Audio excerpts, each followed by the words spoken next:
Hey everybody, it's PartyElite with another online battle today. This time I take the High Elves to the field against Alex the Rambler and his Dark Elves in a minor settlement battle at Iron Spike. If you don't already follow Alex the Rambler on Twitch or on YouTube, check out the link down below in the description and make sure to give him a sub and a follow.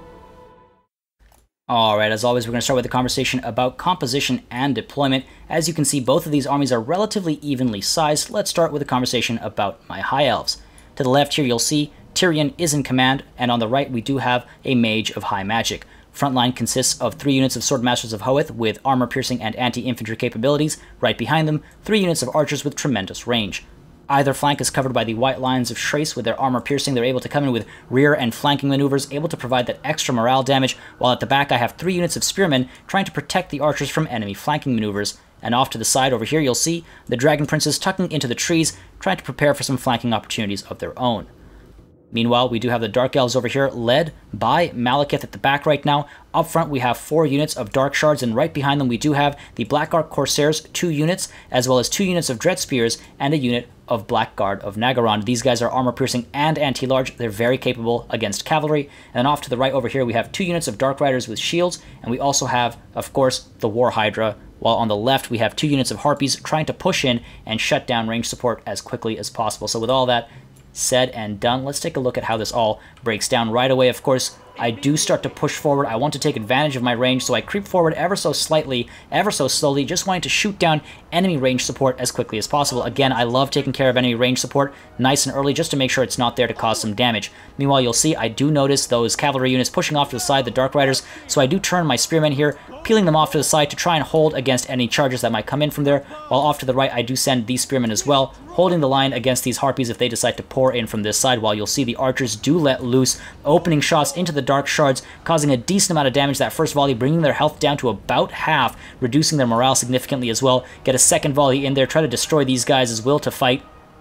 And then immediately afterwards, of course, I will change my target as they do begin to respawn, doing some damage to the Swordmasters of Hoeth. I'm not entirely concerned, though, because they do have deflect shots, which acts as a sort of blocking capability against enemy range support. You'll see another unit of Dark Shards very quickly being taken care of, dropping in health, dropping in their will to fight, while over here as well, I'm sending my Dragon Princes in the hopes of intercepting these Dark Shards before they actually retreat, but unfortunately, the Blackguard of Nagaron do push forward as I try to manage what's going on back here. I don't notice it, and the Dragon Princes at the last minute, I turn them around, but a very dangerous situation for them to be in, while a completely flubbed fiery convocation goes there, missing absolutely everything. You'll notice over here, though, the Dragon Prince is in a bit of a precarious situation as the Blackguard of Nagaron chasing after them, going to do a lot of hurt. You'll see they're already at about quarter less health, morale dropped to about half, so not an ideal situation. Meanwhile, the Harpies back here are diving into my archers, shutting down that range support, preventing me from helping the front line out with that extra morale damage, but I do have to send my White Lions of Shrace in, or my Spearmen as well. Of course, they're able to turn around and get involved if necessary. Meanwhile, the front lines, as well as you can see, are about to engage. Over here, the Swordmasters of Hoeth about to dive into these Dread Spears, doing a tremendous amount of damage on the charge, dropping their health to about half right away, whereas the Black Arc Corsairs, of course, having a better time as they are anti-infantry themselves as well, meant for this sort of a situation. Tyrion, meanwhile, initially wanting to engage these Black Arc Corsairs over here, decides instead to turn around and dive into these Dread Spears, take care of them, and try and remove them from that flank right away. As you can see over here, the Black Arc Corsairs decide to get involved against the Swordmasters of Hoeth, but that is a very dangerous situation, of course. While back there, a Doombolt just barely missed my Spearmen, as the Harpies do have to retreat, as the various White Lions of Shrace and Spearmen get involved. They have to pull away, and the archers are once more free to open shots off. Meanwhile, you'll see all of these Dark Shards do have to pull back, while these ones over here decide to get engaged, try to open some shots off at various units, while my Dragon Princes here very badly damaged. They've been able to take care of both units of Dark Riders, but the Blackguard of Nagaron are doing a lot of work, absolutely devastating them. They have less than 1,000 hit points left, so very well done with the Blackguard of Nagaron there. I do have my Spearmen there, just trying to keep them occupied, fighting something a little less important while I try to rescue my Dragon Princes, but unfortunately it's just not working out. Meanwhile, you'll see I do open shots off at the War Hydra that gets involved here, trying to shut down the Swordmasters of Hoeth, doing a lot of work there, and now we do have Murderous Prowess kicking in, so I get very concerned because at this point in time, the Dark Elves are going to do a lot more damage than usual. I do send my Spearmen in against the War Hydra here, trying to shut it down, while over here I have my Swordmasters of Hoeth chasing after the Blackguard of Nagaron, and the archers also opening shots off, trying to scare that unit off as quickly as possible, while the Harpies once more getting involved, scaring my archers, preventing them from opening fire. So well-managed Harpies there, but I do send my Spearmen in right away, catching that as it happens, send my Spearmen in, send my White Lions of Shrace in, and try to scare these Harpies off right away. Meanwhile, back here, you'll see I do have my mage chasing after some of these dark shards alongside Tyrion as well. A little wasted there. Tyrion could do a few more important things than chase after dark shards, but he is making sure that that range support does not continue. Meanwhile, you'll see the Warhydra here doing a decent bit of work, but in a bit of a tight spot.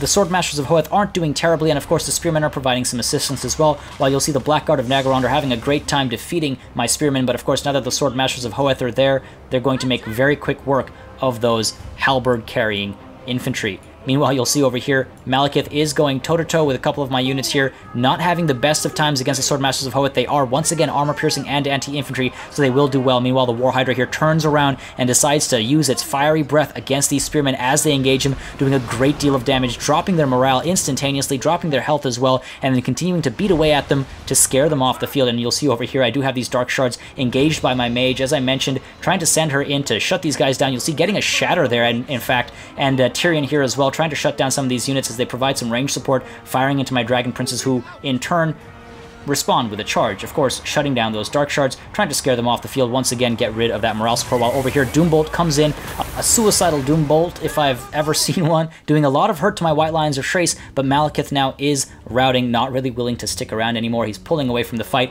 and that's obviously not going to do any favors for the very low Dark Elf leadership as it already stands. It's not doing very well. Meanwhile, you'll see the Warhydra here has regenerated all of his health, and once more diving into the fray here, trying to take care of my Swordmasters of Hoeth, but it's going to get fully surrounded. They're the Spearmen as well, this unit of Spearmen as well, closing the gap, a lot of range support coming in as well, so you'll see the Warhydra is not going to have a good time. Very quickly the morale does drop, health is dropping as well, and meanwhile some of these archers turn around to fire away at these Harpies who have been left there, just sitting around, looking pretty, so I try to shut them down before they're able to get any more damage done, get them off the field. Malekith as well, caught against these White Lions of Thrace, does fall, and ultimately that spells doom for the Dark Elves, and a close victory for my High Elves. The Swordmasters of Hoeth were by far the best performers in this battle from either side of the field. Able to quickly cut through a melee infantry-heavy army, they remained largely unchallenged as the Dark Elves had no equivalent unit without the Hargoneth Executioners on the field. The White Lions of Thrace were largely on guard duty against the cleverly used Harpies that managed to shut my archers down a few times, and the Blackguard of Nagaron did well to drop my Dragon Princes, though they just managed to survive long enough to help rout enemy ranged units. As always, make sure you subscribe to this channel for more Total War content. Game 2 releases soon, and I have plenty of early access content to share with you. Thank you very much for watching, and until next time, cheers.